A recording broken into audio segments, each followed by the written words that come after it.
Branding is a hot topic in marketing today. There's a lot of advice on how branding works and why we should invest in creating a good brand. If you have high hopes for your brand, you should consider protecting it. And that's done through trademarks. Well, typically what a person wants to do is develop a public image for their product. And so what they'll do is pick a cool name, an interesting name, and they want to be able to use something that is distinctive of their company. So as that name grows in value, as people identify it more with the source of a product, they want to ensure that no one else is using a similar name, and that's what the trademark right does. Trademarks allow you to prevent people from using other names, slogans, words, logos, sounds that are similar. A trademark is not a patent or copyright, but another way to protect your intellectual property. As a precaution, a trademark should be registered, but it's not legally necessary.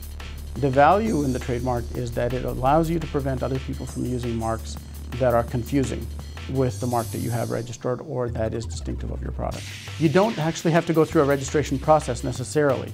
Once you start to use a brand or use a slogan or a logo, if a relationship develops between that slogan, logo, other trademarkable asset and the product, in that people start to think of that slogan as distinctive of the source of the product, in that case you don't actually have to register it. You start to develop goodwill and rights just from that relationship. If someone wants to get a registration, which gives them certain rights that a common law trademark, an unregistered trademark, doesn't have, they can do that even before they start to use it. They can do it after they start to use it. It's a very basic process. It's, again, you see a trademark agent, they will do a search to determine how distinctive the brand is. And if it's not very distinctive, if it's, for example, descriptive of the product or it's very similar to other trademarks, they may suggest that you think of something else, a different, more distinctive brand. And once you've settled in on a good trademark, they'll file an application. Eventually the application is processed and issued by the trademark office. Once you have created value to your brand, there may be unscrupulous people who will try to take advantage of that value by producing similar products with similar branding. This issue of trademarks becomes even more prevalent when entering international markets. The trademark law is different in every country. The registrations apply only to the country.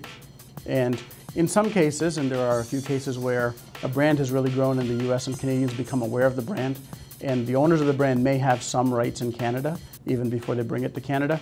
But for the most part, it's a national right, and if you want a registration in another country, you have to apply for it and obtain the registration in each country separately.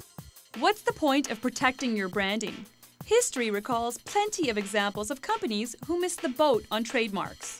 If a person doesn't, for example, protect their brand, and there are stories, for example, we can use thermos as an example. And when people speak of what is technically a vacuum flask, they call it a thermos in most cases, and thermos was actually a brand, and in some countries it's originally and still a brand.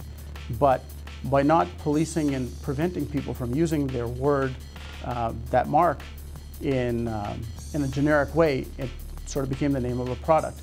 And so virtually everybody thinks of thermos as a product, but it's actually a brand for a product that should be called a vacuum flask.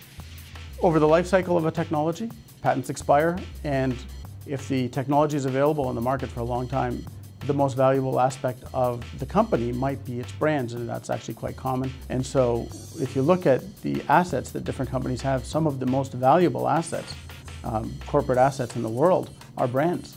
I know, for example, Coke and Kodak and other brands like that are extremely valuable and far more valuable than the patents that once protected those assets. Big Fish Video Productions.